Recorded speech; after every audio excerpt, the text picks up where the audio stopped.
Hello friends, I am Dr. Saurabh Patwardhan from Nandadeep FECO SICS Institute, Sangli, Maharashtra, India.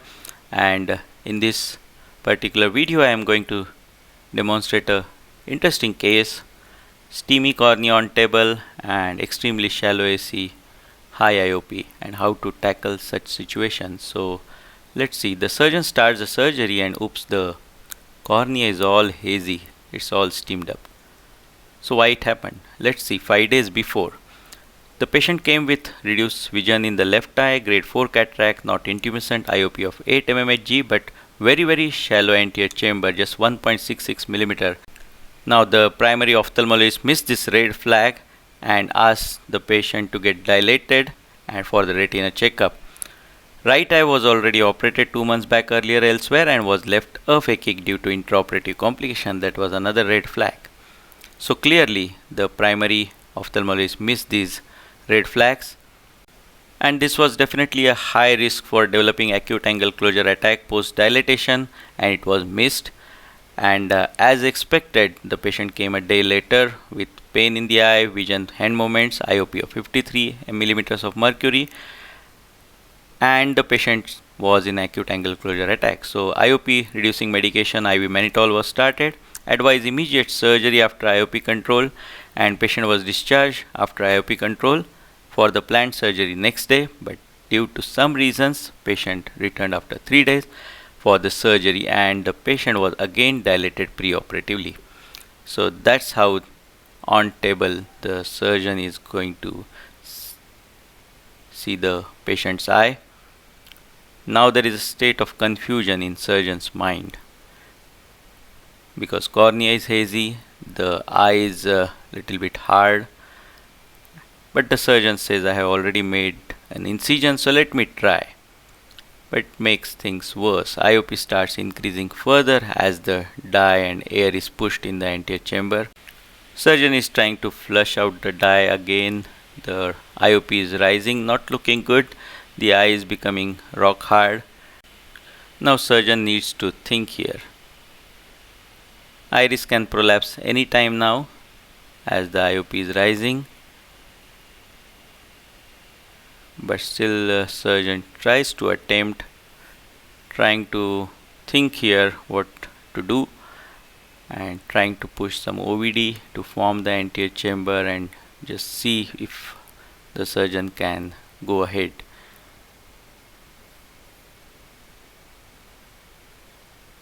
So the things are not happening really well here, so should I abort or should I go ahead? That is the surgeon's confusion here, but I think now the surgeon has taken a decision. Let me press pause button and call senior surgeon and start IV mannitol by that time. So after 15 minutes the senior surgeon arrives. Already IV mannitol has been given, so the IOP has reduced. So that was a great decision. Since IOP appears controlled, the senior surgeon makes a main incision and still the cornea is hazy, so that's not going to be good for the surgery. So surgeon decides to debride the edematous epithelium. We can use the 5% sodium chloride drops or glycerol, but I think this works the best. You can just debride it using a hockey stick or you can use a smooth iris repositor. Keep flushing with BSS and keep the peripheral epithelium intact because it will reduce the time of healing. Now you can see the visibility has returned to almost normal and we can go ahead with the surgery. Now also we have to remember this is a very shallow AC. You can see that there is less space in the anterior chamber and also there might be some zonular laxity in such cases. So we have to be really watchful here for the stability of the bag. So use of capsulorhexis forceps here. I am going to use good dispersive OVD to make sure that the endothelium is doing well. I am very carefully watching for the bag movements If I feel zonules are lax, I'm going to use capsular tension ring, but so far quite good. It's a dense cataract, grade 3 to 4, and there was no intumescence, as you could see. So this was not a phacomorphic type of glaucoma or raised IOP. It was a patient with a very shallow anterior chamber, predisposed for acute angle closure attack, and because of dilatation the patient went into acute angle closure. Always remember to replenish the dispersive OVD in between this case, because we have to preserve the endothelium. Remember, the epithelium grows back but the endothelium doesn't, so we have to protect endothelium always.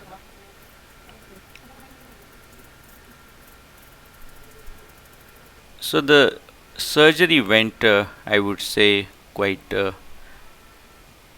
as per the expectations, and no other surprises there. Bag was good. There was not much zonular laxity. The IOL was placed in the bag, and then the cornea was covered with bandaged contact lens so that the post-operative period is not painful for the patient. Started patient on moxifloxacin and dexamethasones, lubricating drops every 2 hourly, oral anti-inflammatory, vitamin C tablets, and topical prednisolone was avoided as it causes deposits on the BCL.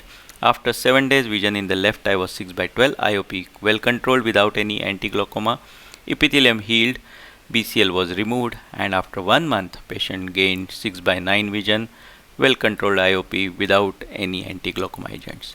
So lessons learned here: never dilate patient with occludable angles and shallow AC before doing YAG peripheral iridotomy, and if the YAG PI is not done preoperatively, dilate the patient on table rather than preoperatively.